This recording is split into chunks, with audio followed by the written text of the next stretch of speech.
जैसा समाज होगा वैसा ही संगीत और कलाकार होंगे, क्योंकि समाज का असर कलाकार पर भी पड़ता है। ये कहना है मशहूर गायिका अनुराधा पौडवाल का।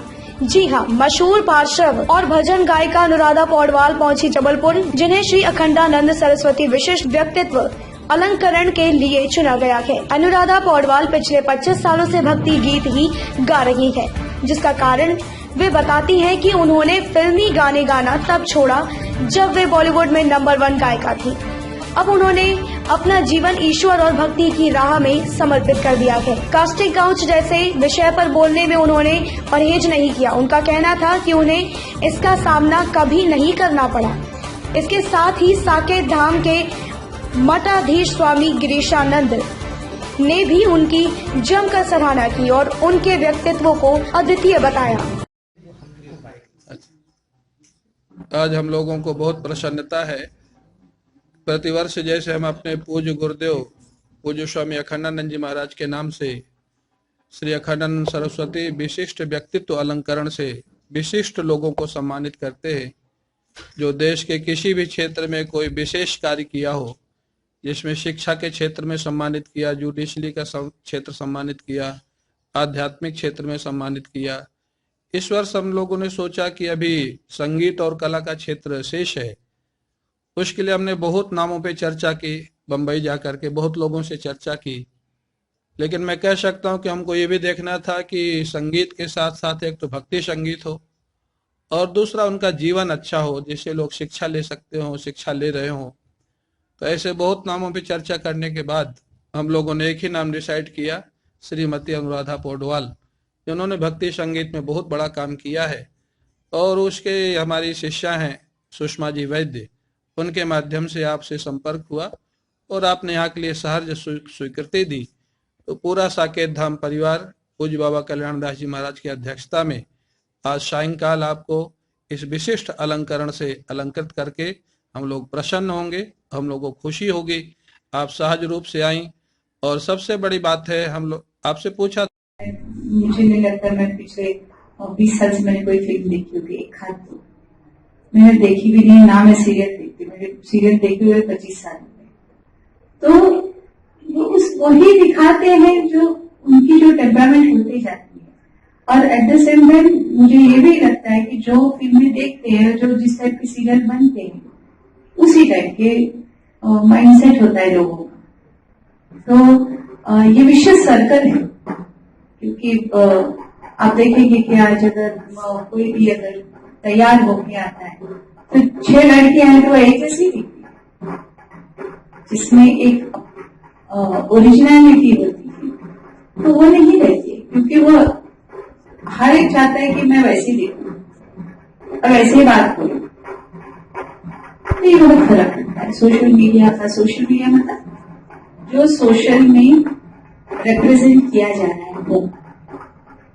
आपको आज ये विशेष बनाएंगे क्या गाना है कुछ ऐसा जो मानव नर्मदा जी का मैंने रिकॉर्ड की है। तो जब शिवराज जी थे, उन्होंने जब नर्मदा जी के परिक्रमा को लेके उन्होंने जगह जगह पे जन जागृति के लिए कार्यक्रम किए थे, उनमें से 5 कार्यक्रम मैंने किए हैं।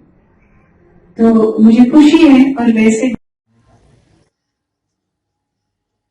जी आज आपका सम्मान कैसा लग रहा है? सम्मान तो काफी होते हैं। जी सम्मान काफी होते हैं, लेकिन जब संतों के द्वारा सम्मान होता है तो एक उसमें एक दैवी अंश होता है, ईश्वर का संकेत होता है उसमें। और मैं अपने आप को बहुत ही कृतकृत्य समझती हूँ कि उनकी बड़ी कृपा है। स्वामी जी को प्रणाम करती हूँ।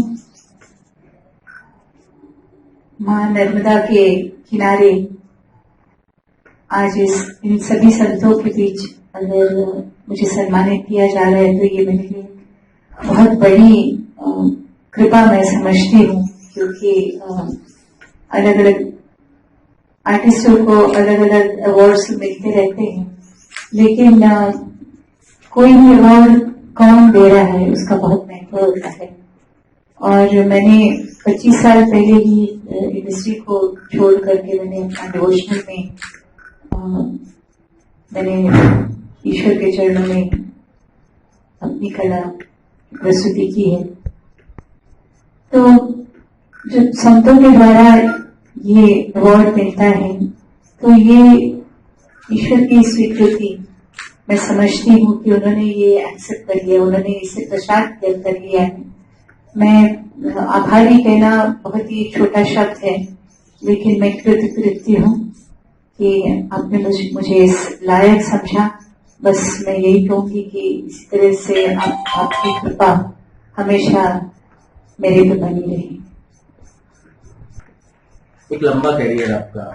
नहीं, मैंने ऐसा है कि मैंने ये तय किया था, बहुत तय, मतलब मैंने 1991 या 92 में छोड़ा हुआ ईश्वर के प्रति मैंने उनके भजनों को करना मैंने जब तय किया। लेकिन उसके बहुत पहले मैंने तय किया था कि जिस वक्त मतलब मैं इंडस्ट्री को उस वक्त नहीं छोड़ना चाहती थी जब बहुत स्ट्रगल कर रहे हैं और गाने मिले नहीं मिले। किसी पद को उसी वक्त छोड़ना चाहिए जब आप नंबर 1 पे हो। तो वो ईश्वर ने नवाजा, ईश्वर ने कृपा की कि जिस वक्त आशिकी, दिल की मानदानी वगैरह बहुत ज्यादा पॉपुलर हुए, लेकिन साथ साथ में उस वक्त मेरी शिव आराधना, ममता का मंदिर, ये भी साथ साथ चल रहे थे, वो भी बहुत पॉपुलर हुए। क्योंकि कोई भी इंडस्ट्री, मतलब नॉट ओनली फिल्म इंडस्ट्री थोड़ी ज्यादा मैं कहूंगी, लेकिन कोई भी इंडस्ट्री जो है तो ये ग्लिटर वाली इंडस्ट्री है और उसमें शाश्वत ही नहीं है, मतलब वो रोलर कोस्टर जैसे है। क्योंकि वहां पे सक्सेस हर एक पे डिपेंड करता है, कभी हीरो एक्टर पे, एक्ट्रेस पे, फिल्म चलने नहीं चलने, प्रोड्यूसर, डायरेक्टर। तो मैं मतलब मेरी फितरत वैसी नहीं थी कि मैं ऐसे चीजों पे डिपेंड रहूं। ईश्वर एक मतलब ईश्वर के साथ जुड़ना वो कायम रहता है हमेशा, कोई भी, नॉट ओनली फॉर मी, लेकिन हमेशा उनकी कृपा रहती है। तो इस वजह से मैंने उसी वक्त तय किया कि जिस वक्त मैं इंडस्ट्री में नंबर 1 के पोजीशन में रहूंगी तो मैं अर्पण कर दूंगी। गायन में आप कास्टिंग काउंट जैसा कुछ समझते हैं क्या? गायन के ये सब मुझे मालूम नहीं, क्योंकि मुझे ये सब कुछ करना नहीं पड़ा और बड़ी कृपा रही, जब से मैंने गाना शुरू किया तो मेरे पास ही गाने आते थे। उस दौर में 25 साल पहले और मौजूदा दौर की इंडस्ट्री। देखिए, आप 25 साल इसलिए बोल रहे हैं क्योंकि 25 साल पहले आप थे, उसके भी 25 साल पहले बहुत फर्क था, उसके भी 25 साल, तो ये फर्क तो आते ही रहेगा। कभी भी कोई भी इंडस्ट्री एक जैसे नहीं रही है और इंडस्ट्री में वही होता है जो इंसानों का रहन सहन जैसे जैसे बदलता रहता है वैसे वैसे म्यूजिक बदलता रहता है, ना कि, लेकिन रूट्स हमारे जो है वो वही रहते। इसलिए आज अगर आप देखते हैं कि बहुत सारे लोग का सर्वाइवल ही रिमिक्सेस पे है, लेकिन रिमिक्स किस पे? जो पुराने गाने हैं उसी पे, तो उनके रूट्स वही है। रिमिक्स वो नए गानों का नहीं कर रहे, वो पुराने गानों का कर रहे। दैट मीन्स कि वो पुराने गाने उनके अंदर तक है। पहले फिल्मों में तो आपको बोला कि जैसे सोसाइटी की फितरत, सोसाइटी का जैसे रहन सहन होता है, उसी तरह से वो ही it's a window to the society. कोई भी फॉर्म ऑफ आर्ट या कल्चर, चाहे वो म्यूजिक हो, नृत्य हो, स्कल्पचर हो, जो हम लोग टेम्पल्स में देखते हैं, तो वो भी उस वक्त जो मौजूदा हालत जो थी उसी को हम पोर्ट्रे कर, कोई भी आर्टिस्ट उसी को पोर्ट्रे